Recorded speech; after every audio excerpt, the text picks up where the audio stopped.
Andy Cohen has hosted thousands of episodes of Watch What Happens Live. He's navigated feuding Real Housewives, drunk celebrities, awkward confessions, and every variety of chaos that can unfold when you mix cocktails with live television. His secret weapon has always been the same, a razor-sharp wit delivered with a smile so charming that guests rarely realize they've been eviscerated until the clip goes viral. But on a Thursday night in the Bravo clubhouse, Meghan Markle proved she was not most guests. She arrived expecting worship. She received Andy Cohen. Within 25 minutes, the Duchess of Sussex would be reduced to sputtering indignation, outmaneuvered at every turn by a host who'd been handling difficult divas since before she ever auditioned for Suits. By the time she ripped off her microphone and stormed out of the clubhouse, Andy had done what he does best, exposed exactly who someone really is, one perfectly timed observation at a time. Before we dive into this explosive story, make sure you hit subscribe and smash that like button. We bring you the most shocking celebrity moments every single week. Now, let's get into what really happened in the Bravo clubhouse. The familiar neon glow of the Watch What Happens Live clubhouse bathed the set in its signature purple haze as the studio audience buzzed with anticipation. Thursday nights at Bravo were always unpredictable, but tonight felt different, charged with an energy that suggested something memorable was about to unfold. Andy Cohen emerged from behind the bar with his trademark cocktail in hand, his smile wide and mischievous as always. Hello and welcome to Watch What Happens Live. I'm Andy Cohen, and tonight we have a very special guest. She's a duchess, a philanthropist, a podcaster, and one of the most talked about women on the planet. Please welcome to the clubhouse, Meghan Markle. The audience applauded as Meghan emerged from backstage. Her smile was practiced, her wave precise, her entire presentation calculated to project warmth while maintaining distance. She settled onto the bar stool beside Andy, accepting the cocktail he offered with a polite nod. Meghan, thank you so much for being here. We're thrilled to have you. Thank you, Andy. I've heard interesting things about this show. Andy's eyes sparkled. Interesting good or interesting terrifying? Let's say interesting. Fair enough. That's basically our brand. So, let's dive right in. You've been living in California for several years now. How's the transition been from palace life to, well, whatever you call what you're doing now? Meghan's smile tightened almost imperceptibly. I'd call it living authentically, something that wasn't possible in my previous situation. Authentically. I love that word. It's very California, very goop. Andy sipped his drink. So what does authentic Meghan look like? Walk me through a typical day. I don't really think in terms of typical days, Andy. Every day is different. That's the beauty of the life we've built. Sure, but do you wake up early? Late? Do you exercise? Meditate? Manifest things? Meghan tilted her head, a hint of condescension creeping into her expression. I'm not sure why my morning routine is relevant to anything meaningful. It's not. That's kind of the point. This is a late-night show. We ask silly questions. It's fun. Andy grinned. Or at least it's supposed to be. You seem very serious. I take my time seriously. There's a lot of work to be done. Right, the foundation work. Tell us about that. What are you actually doing? We're addressing systemic issues, mental health, women's empowerment, children's welfare. The kind of substantive work that creates real change. That sounds amazing. Can you be more specific? Is there a program I could look up? A thing with a name? Meghan's eyes narrowed slightly. Why do you need specifics? Can't you just trust that the work is being done? Andy laughed, a genuine, delighted laugh. I mean, I could, but I'm a journalist. Well, a journalist-adjacent entertainment personality. We like details. It's kind of our thing. Details can be weaponized. So can vagueness. At least with details, people can fact-check. Vagueness just asks for blind faith, and I gave that up around the same time I gave up carbs. Both were making me bloated. The audience laughed. Meghan did not. I don't appreciate being mocked. I'm not mocking you. I'm just pointing out that, trust me, I'm doing good things, isn't super compelling without examples. I could say I'm solving world hunger, but unless I can point to some actual fed people, it's just words. The work speaks for itself. Does it? Because I literally cannot hear it speaking. Maybe it's whispering. Should I lean in? Andy cupped his hand to his ear dramatically. The audience laughed again.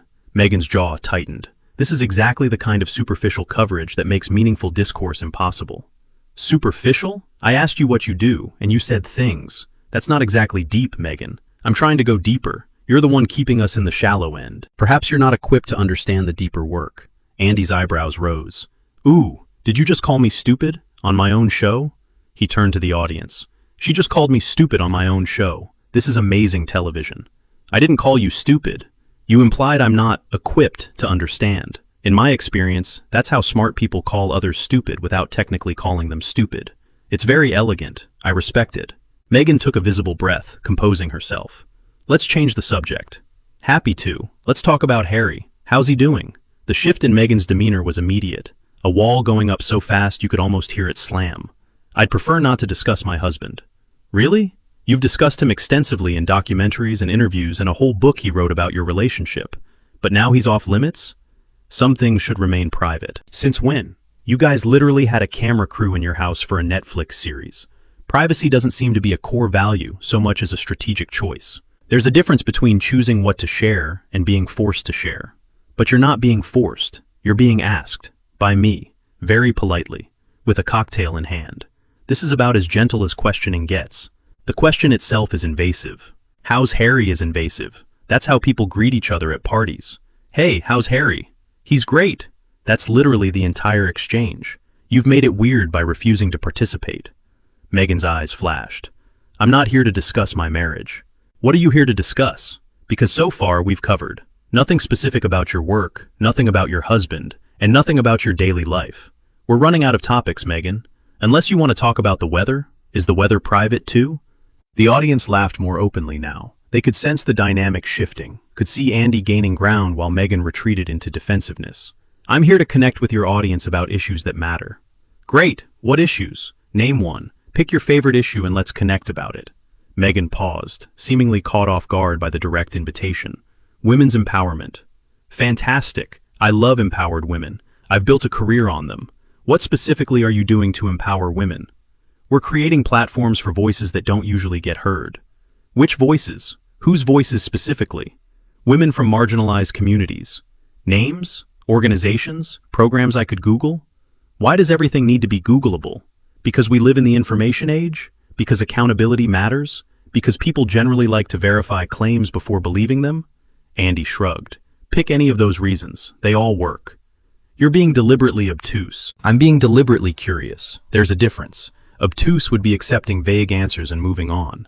Curious means I keep asking until I understand. So far, I don't understand anything about your work except that it exists and it's important, which, honestly, describes almost everything. My houseplants exist and they're important, to me, in their way. Did you just compare my charitable work to houseplants? I compared the level of detail you've provided to the level of detail I know about my houseplants, which is to say, they're there, they seem fine, and I couldn't tell you much more than that. Meghan set down her cocktail with more force than necessary. This is not the kind of interview I was expecting. What were you expecting? Something more supportive. I am supportive. I support you giving me real answers to real questions. That's the best kind of support. The kind that holds you accountable instead of just nodding along. Andy smiled brightly. Some people call that journalism. I call it Tuesday, or Thursday, since it's Thursday. You call this journalism? I call this a conversation. You're the one who's made it difficult by refusing to engage with anything substantive. I've engaged plenty. You've deflected plenty. Those are different verbs. Engaging would be, here's a specific program we're running. Here's what it does. Here's the impact. Deflecting is, the work speaks for itself. See the difference? Meghan stood up slightly from her stool before sitting back down. A false start that betrayed her agitation. You're trying to make me look bad. I'm trying to have a conversation. You're making yourself look bad by treating every question as an attack. I've asked you about your life, your work, and your husband. Literally the three most obvious topics anyone would ask about. You've refused to engage with any of them. That's not my doing. The questions have been hostile. How's Harry is hostile. What do you do is hostile. Meghan, if those are hostile questions, I don't know what a friendly question would sound like. Would you like me to compliment you while you sit there in silence? Is that the vibe we're going for? The audience laughed. Meghan's face reddened. You're mocking me again. I'm pointing out the absurdity of your position. You've come on a talk show and refused to talk. That's inherently funny. I'm just acknowledging the humor. There's nothing funny about being misrepresented. When have I misrepresented you? Everything I've said has been about what you've actually done in this conversation. I haven't made anything up. I haven't twisted your words. I've just responded to them. You've responded with sarcasm. Sarcasm is my love language. Ask anyone who knows me. I'm sarcastic with people I like. You should be flattered. I don't feel flattered. That's okay. Feelings are complex. But here's the thing, Meghan. You can't come on a show famous for asking pointed questions and then get upset when the questions are pointed. That's like going to a steakhouse and complaining about the beef. It's literally why you're here. I'm here because I thought this would be a supportive platform. For what? You haven't told me what you're promoting. You haven't shared anything worth supporting. You've just sat there being defensive about things I haven't even accused you of. It's like you came loaded for a fight that nobody else was having. Meghan's voice rose. Because I know how this works. I know what media does. I've been destroyed by it before. By British tabloids. I'm not a British tabloid. I'm a gay man with a talk show who asks celebrities questions while drinking. The stakes are very different. The stakes are always the same. Everything I say gets twisted. Nothing I've said has been twisted. We're on live television. The audience can see exactly what's happening. I've asked reasonable questions. You've given defensive non-answers. That's the whole story. That's your story. That's the story. Because it's what's actually occurring, right now, in front of witnesses. Andy gestured to the audience. You all saw this, right? I asked normal questions. She treated them like war crimes. The audience applauded in agreement. Meghan looked around the room, her expression shifting from anger to something closer to desperation. This is exactly what always happens. You mean you encounter the same problems repeatedly? Interesting. Have you considered that maybe, just maybe, the common factor is you? The observation landed like a bomb. Meghan stared at Andy, her mouth opening and closing. How dare you? I dare because it's true. You've had conflicts with the royal family. You've had conflicts with British media. You've had conflicts with American media. You're having conflict right now, with me, on what was supposed to be a fun late-night show. At some point, Meghan, you have to ask yourself why every situation turns adversarial. Because people are adversarial. Some people, not all people. And the people who aren't adversarial often become that way when they're treated with suspicion and hostility, which is exactly what you've done tonight. I've been perfectly pleasant. You've been perfectly guarded. There's a huge difference. Pleasant is warm, open, engaging. Guarded is what you've been, defensive, evasive, treating every question like it hides an agenda. Meghan grabbed her cocktail and took a long sip, buying time. When she spoke again, her voice had a forced calm. Perhaps we got off on the wrong foot. Let's start over. I'd love that. Let's start over. Hi, Meghan. Welcome to the show. How are you? I'm fine. Great. What's new with you? We've been working on some exciting projects, such as? Meghan hesitated. Various initiatives through the foundation. We're back to vagueness already. That was fast. I was about to elaborate. Were you? Because that's the third time tonight you've mentioned initiatives without naming a single one. I'm starting to think the initiatives might be imaginary. They're not imaginary. Then they have names. What are the names? There's the Archwell Foundation. That's the organization's name. What does it do? Specifically. Meghan's composure cracked visibly. We support various causes. Which causes? Andy threw his hands up dramatically. Meghan, I have asked you what feels like 47 times to name something specific. Anything. A program, a grant, a person you've helped, something I could verify. And every single time you give me word salad. It's genuinely impressive how many sentences you can construct that contain zero information. I don't appreciate being badgered. I don't appreciate being stonewalled. We both have complaints. The difference is, mine is legitimate. I'm asking a guest to answer basic questions. Yours is just frustration that I won't accept non-answers. Meghan stood up fully now, her stool scraping against the floor. This was a mistake. Coming here was a mistake. Why? Because I asked you to back up your claims? Because I didn't just nod along while you said vague things about empowerment? That's not a mistake, Meghan. That's journalism. Well, entertainment journalism. Journalism-adjacent entertainment. Whatever this is. This is harassment. Andy laughed out loud, a genuine, surprised laugh. Harassment? I've asked you what you do for a living and how your husband is. If that's harassment, every dinner party in America is a crime scene. You've been hostile from the moment I sat down. I've been curious. You've been hostile. There's an important distinction. I asked questions. You got defensive. I pushed back on vague answers. You got more defensive. I made jokes to lighten the mood. You accused me of mocking. See the pattern? I've been trying to have a normal conversation. You've been treating it like an interrogation. Because that's what it is. It's really not. I've interviewed actual controversial people on this show. Politicians, real housewives, people with actual things to hide. They managed to answer questions without treating me like an enemy. You've made this harder than any interview I've ever done. And I once tried to get a straight answer out of Lisa Rinna about whether she threw a glass at someone. The audience laughed. Meghan's face was now fully flushed with anger. You think this is funny? I think your reaction is disproportionate. I think you came in here expecting softball questions and worship, and you got actual engagement, and you don't know how to handle it. I think you've been surrounded by people who agree with everything you say for so long that you've forgotten how to deal with someone who doesn't. You don't know anything about my life. You haven't told me anything about your life. That's literally been my point for the last 15 minutes. I know nothing because you've shared nothing. You've given me platitudes and deflections and accusations of hostility, but zero actual information about who you are or what you do. Meghan grabbed her purse from beside the bar. I'm leaving. That's one way to handle it. Another way would be to actually answer a question, but leaving works too. You'll regret this. Will I? Because I'll go home tonight, sleep well, and wake up tomorrow still being me. Same job, same life, same everything. You'll go home and add another name to the list of people who've wronged you. I think we both know who's really going to regret this. Meghan froze, struck by the observation. What's that supposed to mean? It means your list of enemies keeps growing. Every interview, every interaction, every situation turns into another grievance. At some point, you're going to run out of people to blame and have to look at the common factor. The common factor is hostile media. The common factor is you, Meghan. You're the person in every story. You're the one who's in conflict with your family, your former friends, the British press, the American press, and now me, a gay talk show host who asks celebrities about their love lives and makes them play drinking games. If you can turn this into an adversarial situation, the problem might not be the situation. I didn't turn anything into anything. You absolutely did. I was ready to have fun tonight. I was ready to ask you silly questions about life in California and throw to the audience for Plead the Fifth and maybe get you to spill some tea about palace life. That's what this show is. That's what I do. And instead, I've spent 25 minutes trying to get you to answer a single question without treating it as an attack. Meghan's hand tightened on her purse strap.